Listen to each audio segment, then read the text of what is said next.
Hi అండి, అందరికీ నమస్తే. సింహాసనం టీకి స్వాగతం. తాజాగా కేసీఆర్కి సిట్టు నోటీసులు ఇవ్వటం ఇప్పుడు తెలంగాణ రాజకీయాల్లో సంచలనం రేపుతోంది.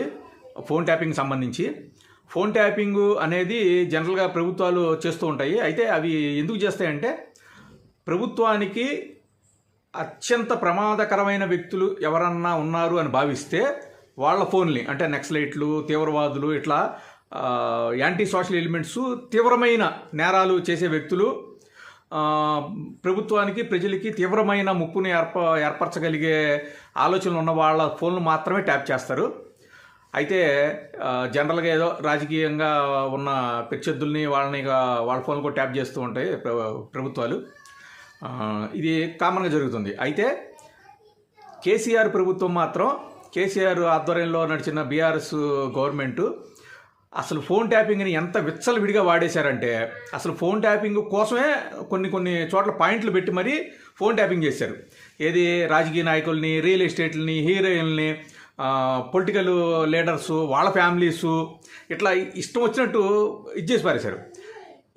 ఎప్పుడైతే ఈ ప్రత్యేకంగా దీనికోసం ఏర్పాటు చేసిన ఈ పోలీసులు కొంతమందితో కలిపి ఏర్పాటు చేశారు వ్యవస్థల్ని, ఈ వ్యవస్థలో పనిచేసే కింద స్థాయి వ్యక్తులు పెద్దవాళ్ళు పంపించిన నెంబర్లను ట్యాప్ చేసి వాళ్ళకి కావాల్సిన ఇన్ఫర్మేషన్ ఇచ్చి వీళ్ళకి కావాల్సిన ఫోన్లు కూడా ట్యాప్ చేసుకున్నారు.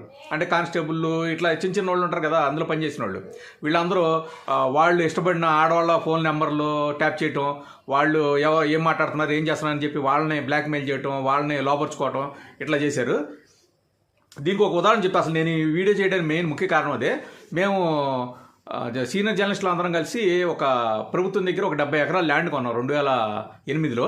ప్రభుత్వం అమ్మింది, డబ్బులు కూడా కట్టేసాము.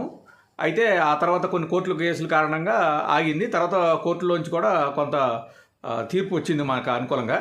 అయితే ఒక బిట్టు నిజాంపేట, ఇంకో బిట్టు పేట్ బషీరాబాద్లో ఉంది. పేట్ బషీరాబాద్లో ఉన్న బిట్టు మీద కేటీఆర్ కన్నుబడి, అది హైవే పక్కన ఉంటుంది, వెనకాల పెద్ద పెద్ద వెంచర్లు ఉంటాయి. అవి కేటీఆర్కి సంబంధించిన వ్యక్తులే అంటారు. అతను కన్నుపడి ఆ ల్యాండ్ మాకు అప్పచెప్పకుండా దాన్ని కబ్జాలో పెట్టారు. సరే, దీని మీద నిరసన వ్యక్తం చేస్తున్నాము, ప్రభుత్వాన్ని అడగడం, చేయటం, అన్నీ చేస్తున్నాం, ఏదో చేశారు.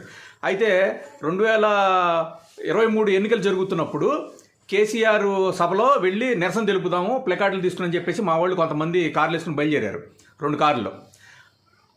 మా వాళ్ళు జర్నలిస్టులు కారుల్లో నిరసన తెప్పడానికి వస్తున్నారని తెలుసుకుని పోలీసులు వాళ్ళని దారి కాసి అడ్డగించారు.